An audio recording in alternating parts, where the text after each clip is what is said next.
Hey everybody, this is herculespetix, founder, curator, docent, and gift shop employee of the herculespetix Academy of Comic Book Studies. Tonight we're going to continue our look at Two-Fisted Tales, the amazing war comic published by EC Comics back in the 50s. This particular issue is number 7. It was originally published in 1951. And once again, we start off with a Harvey Kurtzman cover. Kind of an odd cover, just we don't see any villains attacking. It's just two guys waking up from their sleep, firing at the enemy because they've been surrounded. But just look how just expressive this art is. Like Harvey Kurtzman's totally leaning into just the quick, cartoony line work. But it does make it a lot more exciting than if it was just drawn like really realistically. Once again, beautiful color. He does the colors as well. And I realize he must do the lettering. That is totally Kurtzman lettering. I don't think any other EC comic would be lettered this loosely. They always had that very exacting lettering. So once again, Jack Davis takes the lead on this story, Hill 203. And this is just a brutal story. Just basically, I think as these issues progress, Harvey Kurtzman is telling more war is hell type stories as opposed to battle action, This one, the narrator has a very kind of pensive voice. It's like, dawn in Korea, the sun is rising on a little bird perched upon the barrel of a machine gun. The sun is rising on a United Nations soldier slumped behind the machine gun. The sun is rising on Hill 203. Amazing splash panel. Just look at that. The body language of this guy. What happened here? Look at the pile of burnt shells, each as long as your hand. Who were they fired at? What happened here? Look at the spent machine gun barrel, the empty cartridge cases. Who is to tell us what happened? What has gone before? The soldier won't tell you. He's dead. Doesn't get any happier from here on in. So now we flash back. March 1951, we're in Korea. And, we were in Korea on the first page, of course. And we see this platoon. They're tucking in for the night, but their commander says, we got to set up that machine gun before we go to bed, so we'll be ready for any enemy action in the middle of the night. So we see this guy, McSwain. I guess he's the main gunner, because this gun is just a monster. It's like the thing said, the shells will just tear through you. They're huge. We see the Harvey Kurtzman research at work here. Just like 4 panels, basically Harvey Kurtzman's showing off that he knows exactly how these things work. He probably went to an army base and fired one himself. He was known for doing that kind of research. All of a sudden, 3 Korean soldiers walk up. They say, don't shoot. We're South Korean. But then they whip their guns out from behind their backs. They're Russian burp guns. And they're like, they must be North Korean. Even though they get the drop, these Koreans got the drop on these Americans, the Americans kill them all. They shoot them down. Once again, Harvey Kurtzman does that, silent, well, not silent, they have sound effects, but wordless panels showing the action. It's just like he loves this, just doing the 4 panels of staccato. It's very much like has a rhythm to it. So the Koreans are dead, but they killed McSwain, the gunner. So now the commander puts Duke in charge of the gun. And now they're waiting. All of a sudden they hear sound out there, but they can't see a damn thing. They're like, what do we shoot at? He's like, just wait till they get closer. And they have searchlights. So I love this panel where they catch all these North Koreans are sneaking up. They're caught in the headlights. Like a deer in headlights. And this guy, Duke, just tears into him. Look at this amazing panel. Just this manicness on his face. He's just... And once again, bam, bam, bam, bam. God, these panels get me. It's like This is amazing Jack Davis stuff. But then Duke gets shot. So now Yodanza, the guy who was feeding him bullets, he takes over. He yells over to George, "Feed me bullets. I'll mount the gun." And now Yodanza, he's just freaking out. He's just, all these hundreds of Koreans are heading to his way. He's just got this one machine gun. The Koreans pull back and then start dropping mortars. Look at this devastation. They're just bombing the shit out of these UN/American soldiers. So Yodanza dies in the mortar fire. So now George gets up. He mounts the gun. God, look at his face here. It looks like something from a horror comic. He is just like half man, half animal at this point. And now a new wave of Koreans starts attacking. We don't see them, but we just hear him say, "Here they come. Don't lose your head." Look at this. Totally looks like this could be like the old witch's nephew. And it looks like he stops the attack. He mowed down all the Koreans coming. The sun's rising up. Look at these amazing weird colors for the sky here. That's kind of it's different than most DC comics. The American planes are flying overhead. He's like, "Oh, I can rest now. The American planes will take care of everything." And the American planes drop bombs on the enemy, passing over all the dead soldiers, North Korean and American. And we see all the guys who mounted the machine gun who are now dead, including now even George.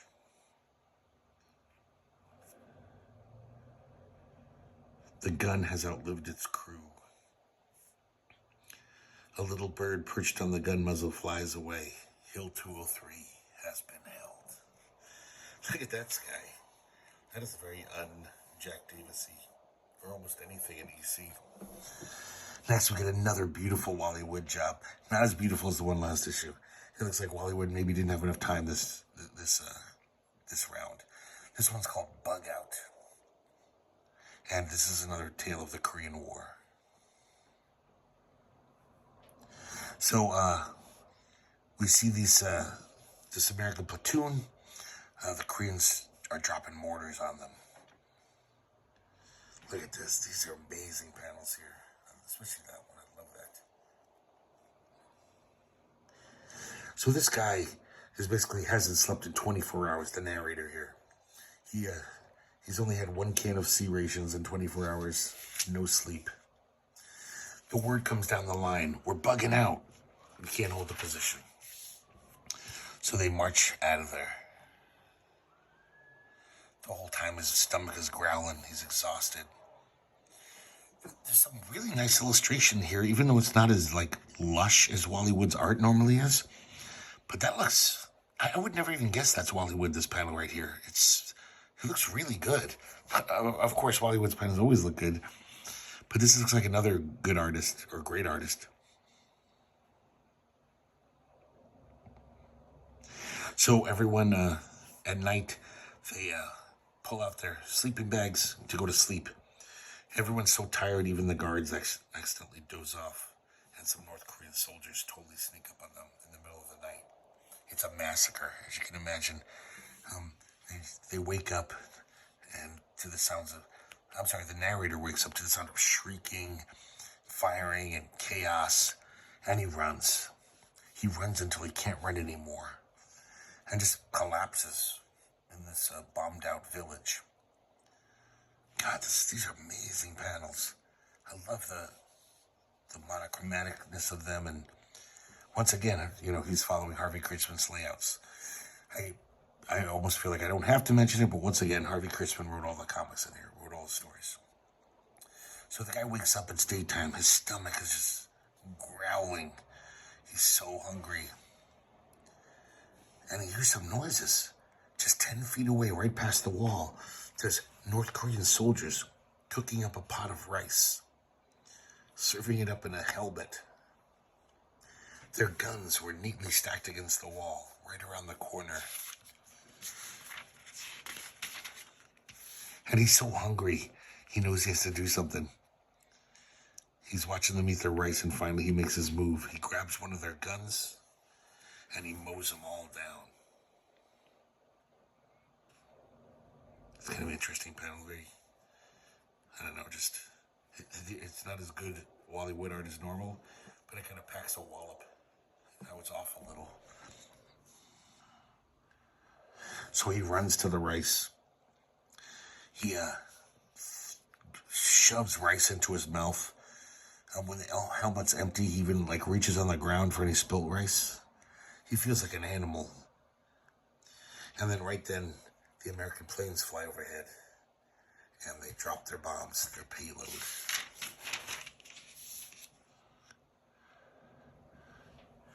Once again, 4 silent panels.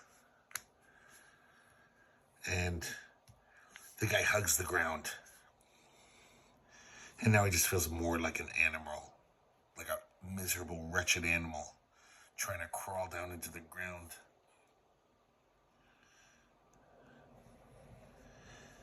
He says, what happened to me? What happened to all my fine civilized instincts? What did all this civilization business mean? And now we see he's in a hospital. He's in a wheelchair. The nurses are talking about him. Apparently, he hasn't said a word. It's almost like, he's pretty much lost his mind, it sounds like.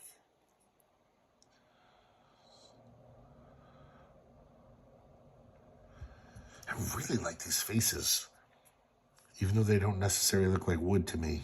Well, this one doesn't.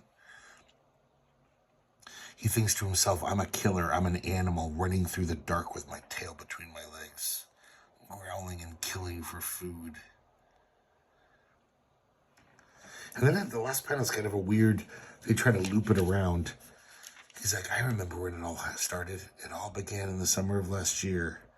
They started lobbing mortar shells at us. There was nothing to do but bug out. So I don't know, I guess his brain is in a loop, a time loop. Not my, the story's pretty damn interesting, but still, it's not one of my favorites. The end doesn't really pack much of a wallop. We had a short story. I'm starting to suspect these short stories, usually they were just written by anonymous people, guys who were getting their foot in the door that, hey, here's $5, we need a filler page. But I suspect these are written by Harvey Kurtzman, because they do have all this crazy research, like whole paragraphs devoted to hey, look, I totally know what I'm talking about here. So, that's my guess. We have the page of fine arts where kids write in. That's a pretty good drawing. I kind of like that. And we have fan club news from EC. Now Harvey Kurtzman gets to write and draw. This one's called Rubble. We see this giant self-propelled long tom, they call it. The long tom is basically a movable cannon. So it's resting on some rubble. The narrator tells us,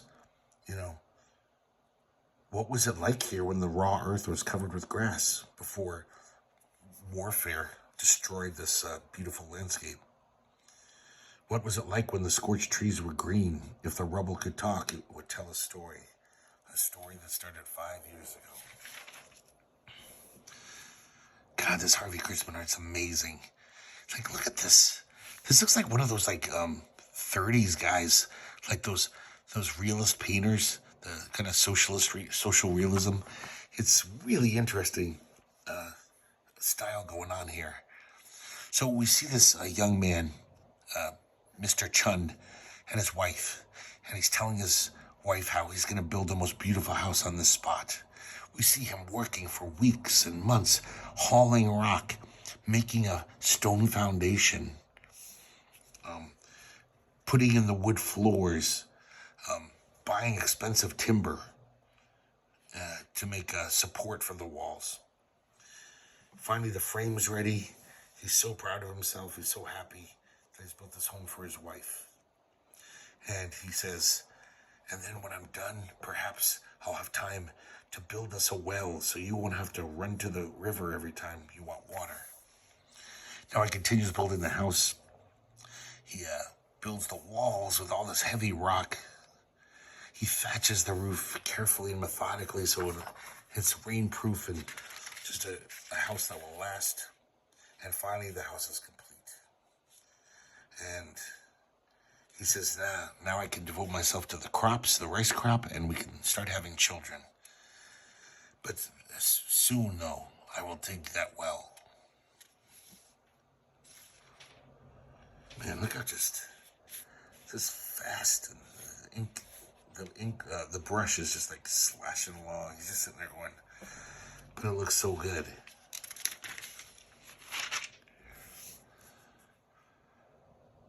And the rubberiness of his body too. I love this art. So now time has passed. They have a little baby. He builds a big wall around the house to protect it. And the winter comes. He's so happy with the fact that, the cold air can't get in. They're protected from the elements. But he's starting to get tired, just constantly farming, working on this house. But he says, but soon I'll make you that well, honey. But that was 5 years ago, and all would not be well.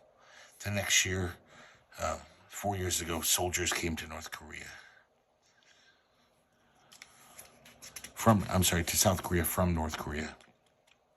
They came with machine guns and with death.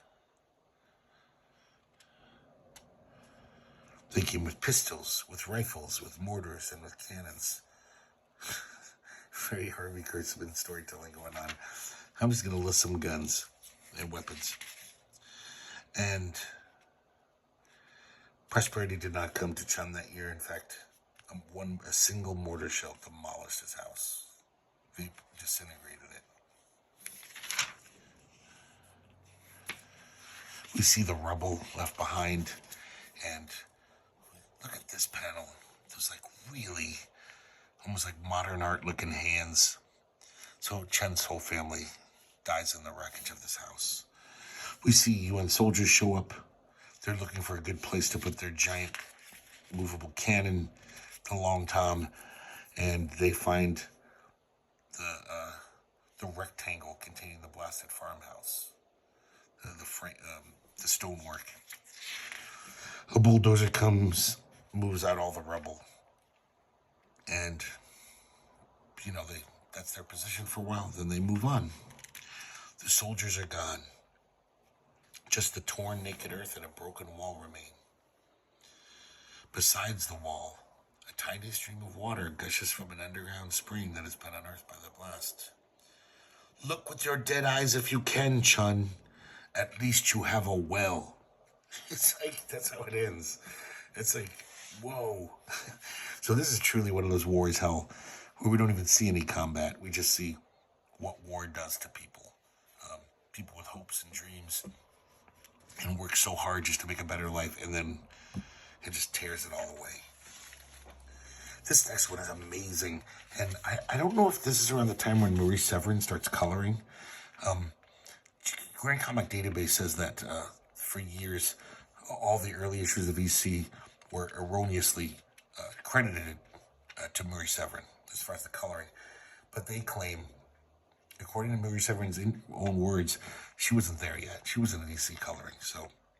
But this is amazing. This is another Severin, John Severin and Bill Elder art job.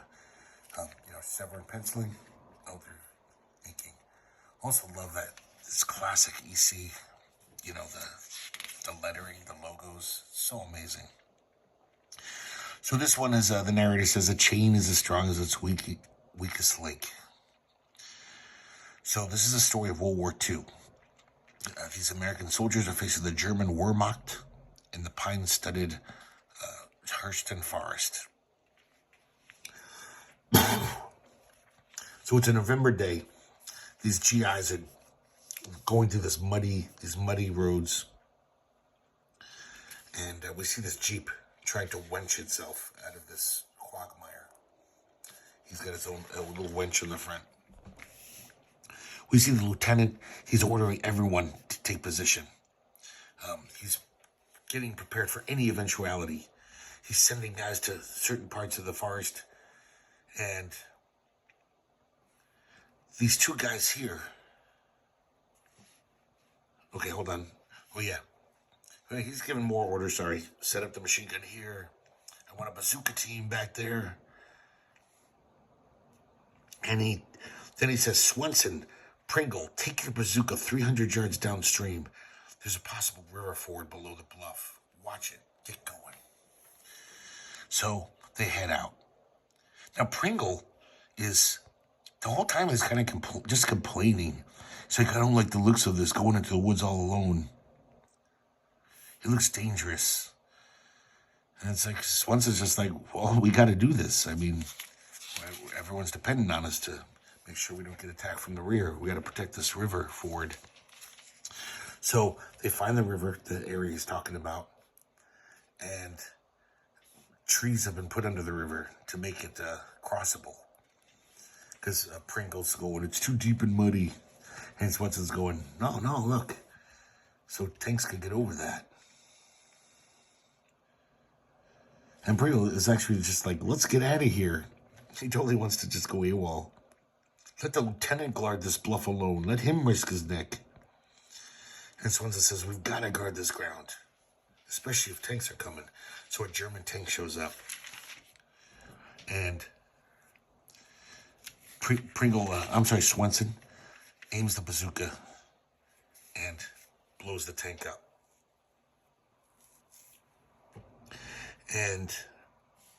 But there's some of the guys in the tank are still alive, and they fire back, and they shoot Swenson. So Swenson says, listen, Pringle, you gotta man the bazooka. If you let the tanks get through, the regiment's sunk. Don't let them pass. And he dies. And Swenson says he's dead, and I'll be dead too if I don't get out of here. I'm scramming. So he totally abandons the bazooka and just runs away in fear. The whole time he's like, I can hear the tanks behind me. They won't get me.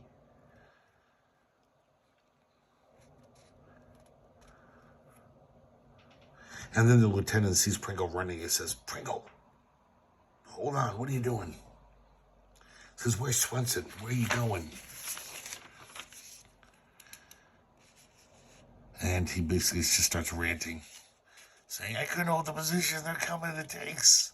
And the tanks do show up right then. And look at this. There's scenes of just devastation. With their cannon shells and machine guns, they just kill all these Americans. Because Pringle wouldn't defend the position. These tanks could sneak up. This is 6 silent panels from Harvey Kurtzman. So the German tanks rumble down the river after killing everyone. But, and we see basically the narrators listing off all of the dead. You know, the tanks came from behind, catching the rifle grenadiers in the back. They came out of the pine trees and killed the machine gun crew. And they caught the bazooka team. And they killed the lieutenant. We see a hole in his helmet. Finally, racing up the road, they machine gunned a wild-eyed soldier who was running to the rear.